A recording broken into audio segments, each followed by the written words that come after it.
Richard Martineau. Narrateur de l'actualité. Alors, on a tous été très touchés là, par le reportage de JE vendredi sur ces jeunes filles qui sont recrutées par des proxénètes. Et là, bon, on se pose la question, est-ce que ça serait pas mieux de légaliser la prostitution? Parce que, regarde, soyons sérieux, il va toujours avoir de la demande, il va toujours avoir de l'offre. C'est le plus vieux métier du monde. Alors, c'est pas mieux de s'assurer que, un, les filles soient consentantes, deux, les filles soient majeures, troisièmement, je sais pas, qu'il y a des visites de médecins régulières, que ça se passe dans un endroit qui est encadré et on peut assurer la sécurité des filles et des gars qui décident des travailleuses du sexe. La question se pose, on va faire, tiens, une petite discussion. Est-ce que c'est un débat? C'est plus une discussion avec Marc Boris Saint-Maurice. C'est un militant pour les droits des travailleuses du sexe. Rappelez-vous, il y avait une travailleuse du sexe qui a été tuée dans le ghetto McGill il y a quelque temps de ça. Et Marc Boris Saint-Maurice avait déversé du fumier devant l'endroit où s'était fait tuer parce que, justement, il voulait qu'on se remémore le décès de cette femme-là, parce que ces femmes-là se font tuer souvent dans l'indifférence générale. Et il y a André et Gélina avec nous, qui est sergent détective à la retraite, qui sont avec nous. Bonjour à vous deux. Bonjour. Marc Boris Saint-Maurice, t'es déjà venu ici, tu l'as dit clairement, t'es un client. Là, il y a des gens qui vont dire, pourquoi vous invitez un client exactement de prostituée? C'est illégal. Comment ça se fait que vous invitez un client? D'ailleurs, on voulait faire un débat avec une militante contre l'exploitation sexuelle et ils ont réfléchi puis ils ont décliné notre offre. Alors, ils ont dit, après consultation avec mes collègues, nous avons décidé de refuser votre proposition pour aujourd'hui. Nous ne sommes pas à l'aise d'accorder de la légitimité ou de nous asseoir pour discuter sur un pied d'égalité avec une personne qui admet publiquement commettre des actes criminels en étant client de prostituées. Qu'est-ce que tu en penses, Marc Boris Saint-Maurice? Pied d'égalité, je pense que dans une discussion, on devrait tous avoir le pied d'égalité, faire valoir un point de vue, et c'est un point de vue politique, légal, et surtout pour améliorer l'état de la société. Je suis un criminel. Je l'avoue, j'ai recours au service. Et je suis sûr que je ne suis pas le premier client à passer à ton micro. Je suis juste peut-être le premier qui l'a dit. Parce qu'il y en a beaucoup. Ben c'est ça. C'est pour ça qu'on t'invite aussi. Parce que, tu sais, Christian, on le sait, il y en a des hommes qui vont voir des travailleuses du sexe, des travailleurs du sexe. Ils le disent pas. Ouais. C'est comme les sites porno, là, c'est hyper populaire, mais personne ne les regarde. C'est bizarre. Ben de l'argent, en tout cas. Alors, toi, tu dis, regarde, moi, je le dis, tu pourrais être arrêté par la police? Je me le souhaite, sincèrement. Là, j'aimerais ça. Mais ça prendrait une plaignante. Il faudrait qu'une de ces personnes-là que je paye, puis crête pas, ils veulent pas se plaindre contre moi, ils sont très contents de prendre cet argent-là. Ça les fait vivre. Puis d'habitude, quand je les vois, ils passent un beau moment. Mais je l'ai dit il y a 25 ans, 30 ans, pour le cannabis, qu'on va réduire tous les risques, les problèmes, les dommages à la société en mettant ça dans un régime légitime. Toi, c'était le gars qui était au Bloc Pot. J'ai créé le Bloc Pot, le Parti marijuana, j'ai contesté la constitutionnalité de la prohibition du cannabis et j'ai gagné. Et aujourd'hui, le cannabis est légal. Et je l'ai dit il y a 30 ans, puis le monde me disait que je suis fou, puis les seuls qui parlaient contre moi, c'était justement la police qui s'opposait. Et là, le cannabis est légal et on voit que c'est pas l'hécatombe, même que les problèmes liés au cannabis sont en diminution. Et c'est la même chose pour le travail du sexe. Et je n'arrêterai pas jusqu'à temps que ce message-là continue à se faire passer puis que la loi soit changée, qu'on l'élimine.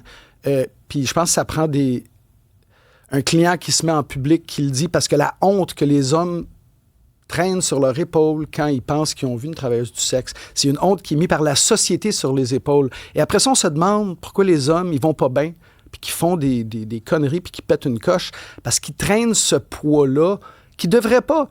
Il n'y a rien de mal d'avoir recours à ces services-là. Puis j'aimerais ça que les gars qui y ont recours puis qui se sentent mal, dites-vous, vous n'êtes pas tout seul, là. Puis traitez-les bien, ces femmes-là, puis vous allez avoir un bon service en retour. André Gélina, tu es un ancien sergent détective du SPVM. Comment tu te sens d'être face à un gars qui dit, écoute, moi, je vais voir des travailleuses du sexe? Est-ce que c'est une personne qui fait partie du problème, selon toi? Ben, écoute, d'une certaine façon, oui, évidemment, parce que s'il n'y avait pas de clients, ben, évidemment, l'offre aurait un impact, mais tu sais, au-delà de ça, ce qu'il faut comprendre, c'est que mon expérience de policier, moi, avec la prostitution, là, c'est que Oui, le travail du sexe. Est-ce qu'on pourrait utiliser le mot travail du sexe, s'il te plaît? J'aimerais ça, parce que c'est un mot, l'autre, ça me fait mal. Ben, écoutez, je vais être libre quand même d'utiliser les mots que je veux, là. Allez-y, lâchez-vous. On va mettre ça au clair, là. C'est bon. Non, c'est pas la question de me lâcher là. C'est la question, c'est que ce que vous décrivez comme situation, c'est moi ce que je vois. Puis en fait, je suis absolument pas contre la légalisation ou la décriminalisation de la prostitution, là. Évidemment, c'est pas mon but. La seule chose, c'est que, comme je te disais hier, Richard, quand on en a parlé brièvement, c'est que l'image où la prostituée ou l'escorte, appelez-la comme vous voulez, là, qui va devenir, qui fait ça de façon libre, de façon volontaire, qui en vit, qui prend à la limite, si je vous écoute, un certain plaisir, ben, je sais pas, mais je me pose la question, c'est peut-être un peu une utopie ou c'est vraiment une portion très faible du pourcentage. Moi, les contacts que j'ai pu avoir avec les gens qui faisaient cette activité-là durant ma carrière, ben, souvent, c'est des gens avec qui la misère humaine était vraiment présente. La toxicomanie aussi, on se demandait à un moment donné aussi, est-ce que ces gens-là se droguaient pour faire cette activité-là ou faisaient cette activité-là pour se payer leur drogue? Et à un moment donné, je pense que ça devient là un cercle vicieux. En bout de ligne, si on pouvait trouver une façon de faire un test quelconque qui nous donnerait la certitude que quelqu'un le fait de façon libre et éclairée, sans menace, entre deux personnes consentantes, moralement, je suis pas contre le fait. Mais mon expérience, c'est que c'est probablement une portion très infime. Puis tu sais, vous parliez de la légalisation du pot. Écoutez, moi je peux vous dire une chose, c'est que les activités des groupes criminels en matière de stupéfiants, notamment en matière de marijuana, sont tout aussi florissants qu'avant. Faut pas non plus compter l'histoire. Marc Boris, comment tu peux savoir que, une fille est majeure, deux, la fille est consentante, ou est-ce que tu n'as pas l'impression que tu profites de sa détresse? Peut-être que la fille est toute mêlée, peut-être qu'elle s'adope, c'est pour ça qu'elle fait ça, ou qu'elle a des problèmes psychologiques, etc. Comment tu peux t'assurer que tout est clean? Tu sais, M. Gélinas pose la question, justement, est-ce qu'ils sont consentantes ou non et quel est le pourcentage? Et moi, pour avoir épluché cette question-là en profondeur depuis 2 ans, là, je vous donne la réponse. Les cas d'abus dont vous parlez, c'est la minorité. C'est pas un modèle d'affaires qui est viable parce que quelqu'un qui va aller voir une travailleuse du sexe, il peut passer du bon temps. Donc, si quelqu'un est drogué, battu, il y en a, pas dormi. Oui, mais là, il faut pas se mettre la tête dans le sang. Oui, il y en a peut-être 3 ou 4 %. Et c'est la même chose. Je vais revenir au Comment tu peux savoir ça, pour avoir parlé aux gens qui œuvrent dans le milieu, les travailleuses du sexe, les groupes chez Stella, et etc., qui connaissent ça parce qu'ils sont sur le terrain. Et c'est pas... Nous, on connaît pas ça, là. Moi, l'information que j'ai, je suis allé chercher auprès des intervenantes qui connaissent ça, qui sont dans le milieu, qui sont des travailleuses du sexe. Nous, on est une gang de gars là, qui parlent des problèmes que ces femmes-là vivent. Puis ça revient vraiment à comment on traite les femmes dans notre société, comme si nous, on se donne le droit de choisir comment elles gèrent leur corps. Autant l'avortement aux États-Unis, autant qu'on va contrôler le travail du sexe parce qu'on veut contrôler comment ces femmes-là gèrent leur vie au quotidien. Et la grande majorité... Dans le temps du cannabis, on disait que tu fumes un joint puis tu vas avoir une psychose, tu te ramasses à l'hôpital. C'est vrai. Pour 3 à 4 % des consommateurs. Et pour ce qui est de l'abus dans le milieu du travail du sexe, c'est la même chose. 3-4 % qui sont abusés, c'est vrai. Et là, c'est sûr que nous, on veut montrer ça comme l'image parce qu'il y a 2 histoires dans le travail du sexe. Soit tu es dans la ruelle battu, drogué, ou tu es une escorte à 1000 $ de l'heure en Ferrari. Mais la réalité, là, ça, c'est les 2 % de chaque bord de la courbe. Le milieu, là, c'est à peu près aussi glamorous là, que d'être serveuse dans un restaurant. Tu fais ta job, il y a des journées que tu n'as pas de clients, tu as un loyer à payer.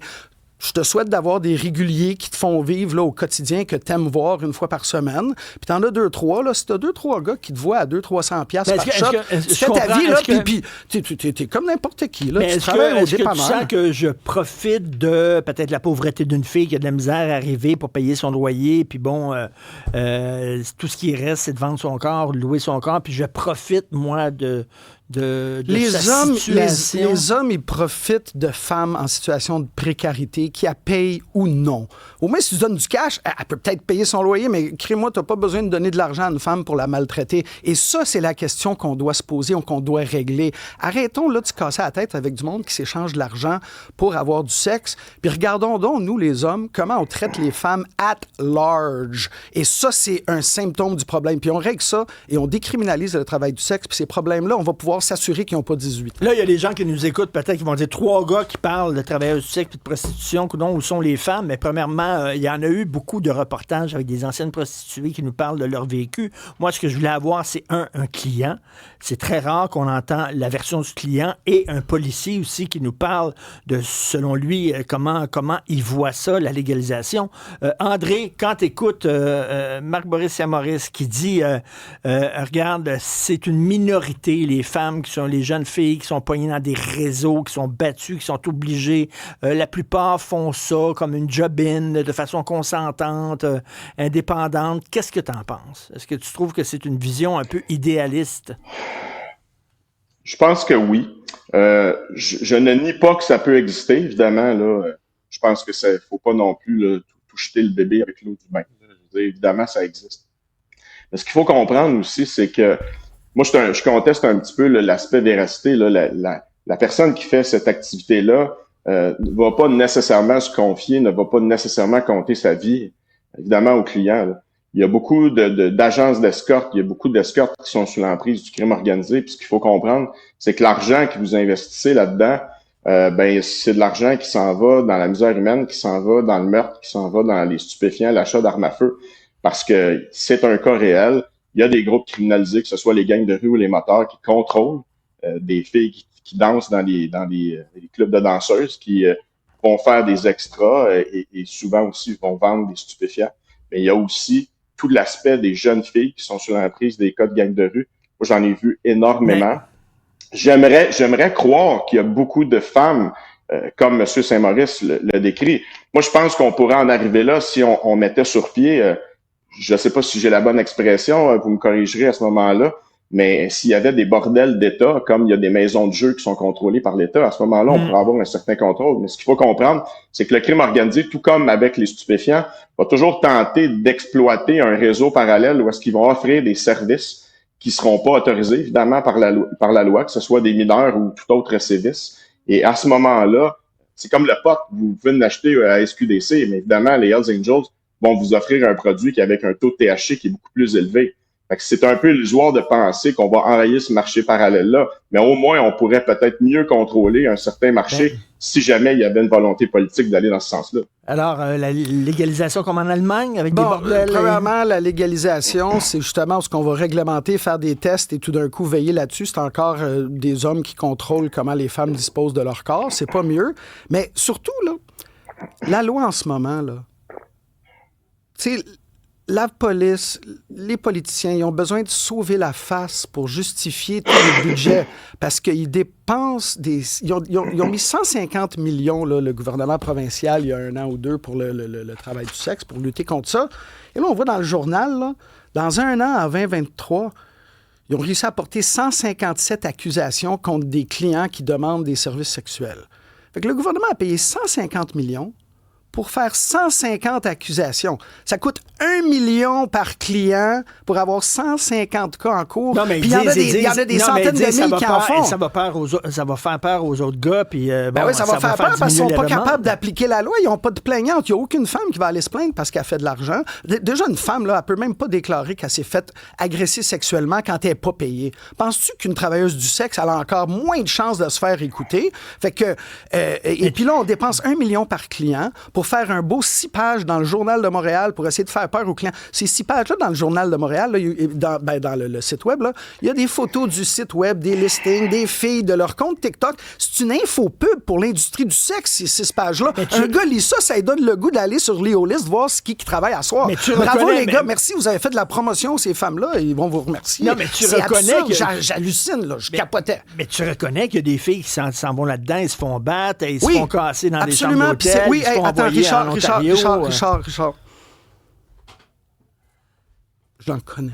J'en connais. Puis si tu veux pas savoir les histoires que je peux entendre. Puis ça existe. Puis en s'attardant aux travailleuses consentantes puis aux gens comme moi, là, ces gens-là, ils sont perdus entre les cracks et ils sont pas capables de venir du devant parce que une fille de 17, 18 ans ou 16 ans là, qui est dans cet truc-là, le gars, il dit hey, « je vais le dire à ta famille, je vais le dire à tout le monde, je vais le mettre sur Facebook, là. Crée-moi qu'elle marche au pas. » Pourquoi? Parce que le stigma sur ce métier-là, à cause de la société qui l'illégalise. Fait qu'on leur donne le pouvoir pour les exploiter. Décriminalisons et tout ça, ça disparaît. André, mettons, permettre à 3-4 filles qui veulent faire ce métier-là, puis pour toutes sortes de raisons, hein, qui décident de se mettre ensemble dans un appartement, de mettre leur salaire ensemble pour se payer un garde du corps, par exemple, qui est là si jamais ça va mal. Ils peuvent pas faire ça dans la loi actuelle parce que c'est considéré comme un bordel. On empêche les filles qui veulent le faire de le faire dans un milieu sécuritaire. Alors, en faisant la chasse aux clients, ces filles-là doivent se cacher, doivent aller dans des endroits où qui les rend vulnérables, finalement. Là. Oui, d'une certaine façon. C'est pour ça que je vous parlais peut-être de prendre l'exemple sur d'autres pays, justement, d'arriver puis de faire en sorte qu'on puisse mettre quelque chose... en Nouvelle-Zélande et en Belgique. Une institution d'État. Puis bon, je suis pas d'accord avec le fait qu'on peut dire c'est encore des hommes qui vont diriger ça. Pour impliquer toutes les femmes que vous voulez, à ce moment-là, je pense que c'est pas une question de sexe, là. C'est une question juste d'assurer la sécurité. Moi, personnellement, moralement, je serais pas contre cet aspect-là. Mais encore une fois, il faudrait parvenir avec un certain mécanisme, à mettre ça sur pied et à s'assurer justement que ceux qui vont le faire dans le réseau légal soient bien traités, soient justement protégés, soient surveillés. Ceux qui le font pas dans le réseau légal et les proxénètes qui exploitent ces jeunes filles-là, qu'on leur donne des sentences extrêmement sévères. Bien, évidemment. Puis, tu sais, je pense qu'il y a quelques points que M. Saint-Maurice a dit qui sont des demi-vérités. 150 personnes qui ont été accusées, bien évidemment, il y en a là-dedans aussi qui, une bonne proportion, c'est des gens qui exploitaient des victimes mineures. À ce moment-là, il y a des mauvais clients. Mais écoute, Marc Boris, il y a des mauvais clients aussi. Oui, mais ça.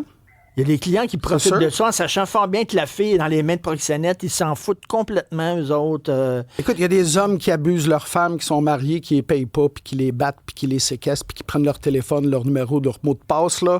Fait qu'il y en a partout. Donc, il faut regarder au-delà du travail du sexe, puis peut-être regarder plus large que ça, qu'est-ce qu'on fait. Puis, c'est des faits. L'information est là. Mais écoute, je te sens touché, là, mais en tout cas, il y a des gens qui vont dire... C'est des femmes que j'aime, puis qui souffrent, puis que ça me fait bien de la peine, puis je suis prêt à me dévoiler comme client pour si ça peut changer. Mais il y a des pères aussi, des mères qui voient leurs filles dans des réseaux comme ça, qui souffrent et ça leur fait de la peine à eux autres aussi.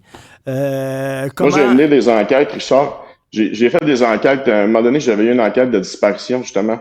Une mère qui m'avait contacté lorsque j'étais enquêteur au début de ma promotion de sergent détective et j'avais fini par retrouver, justement, la fille qui était dans un réseau de prostitution. Et je peux te dire une chose, les victimes collatérales, là, j'ai été à même de les voir.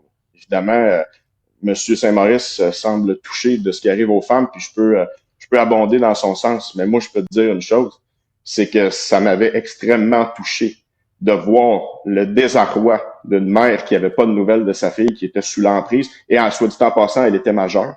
C'était pas une mineure. Et c'était quelque chose. Et ce qu'il faut comprendre, c'est encore une fois, c'est que je comprends que c'est difficile de séparer, les vrais du grain. Mais encore une fois, il faut vraiment comprendre qu'il y a une implication qui est énorme de la part du crime organisé dans la prostitution. Et c'est peut-être pour ça qu'il faudrait trouver une façon, justement, de l'encadrer sécuritairement, sans faire de jugement moral. Moi, évidemment, je serais pas un client, là, ça m'intéresse pas. Mais ce que je voudrais dire, par contre, c'est que je veux pas que les filles se fassent battre. Quand j'étais prêté au service correctionnel et qu'on avait des prédateurs sexuels qui étaient en liberté, ben moi, j'allais rencontrer les prostituées de rue. Je leur remettais avec mon partenaire une photo de l'individu. Aucune inscription nominative avec mon numéro de téléphone en arrière. Je me disais, si tu vois ce gars-là, tu le prends pas comme client parce qu'il va te couper en morceaux.